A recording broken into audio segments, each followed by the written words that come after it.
লক্ষ্মীবাজার। প্রায় 70 বছর ধরেই এই পুরানো সংগঠন। আপনারা সার্চ দিলে এখনো দেখবেন যে বাংলাদেশ শিক্ষক সমিতি নামে সার্চ দিলে যেখানেই সার্চ দেন সেখানে দেখবেন যে টিচার্স টাওয়ার সাইট লক্ষ্মীবাজার এটা আসছে। এটা একদম পুরানো সংগঠন। সব সংগঠনগুলো কিন্তু পরে হয়েছে, আর এই সংগঠনটাই একমাত্র পুরাতন সংগঠন। আমরা সেই সংগঠনে কাজ করে যাচ্ছি। আমরা এখন দেখতে পাচ্ছি যে আমাদের যে শিক্ষকদের যে বেহাল দশা,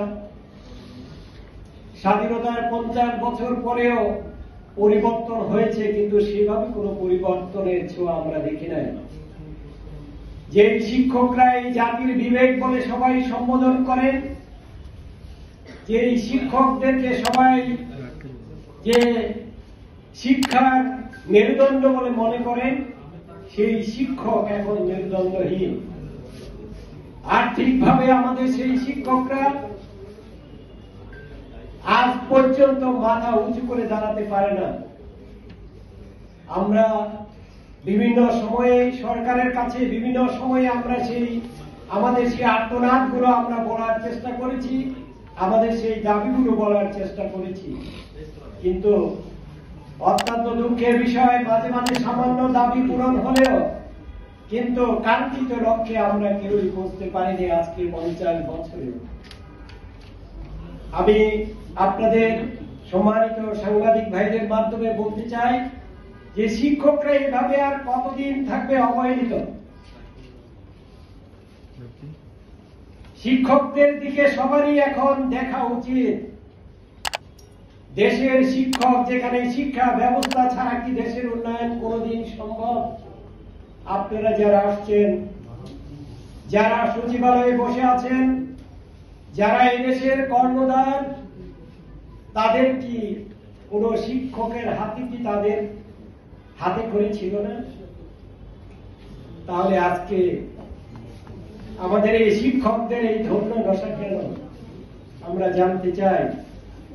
জাতির বিবেকের কাছে আমরা প্রশ্ন রাখতে চাই যে আমাদের শিক্ষকদের কি অপরাধ?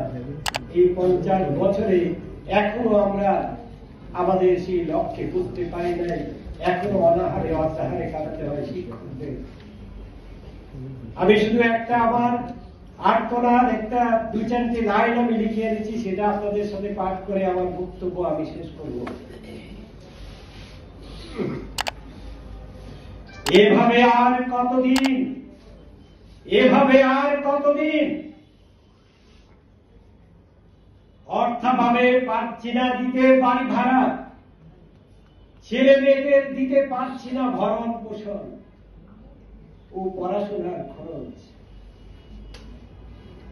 চালাতে পারছি না মমতাময়ী মা ও বাবার চিকিৎসা, ধুকে ধুকে পার করছি জীবন। শুধু শুনে গেলাম শিক্ষক জাতির বিবেক, শুধু শুনে গেলাম শিক্ষক শিক্ষার মেরুদণ্ড। সেই ভাঙা মেরুদণ্ড নিয়ে সোজা হয়ে আর দাঁড়াতে পারলাম না। সেই ভাঙা মেরুদণ্ড নিয়ে হাড় ভাঙা পরিশ্রম করে তৈরি করে যাচ্ছি প্রজন্ম থেকে প্রজন্ম, প্রজন্ম থেকে প্রজন্মে তৈরি হচ্ছে অনেক আলোকিত মানুষ।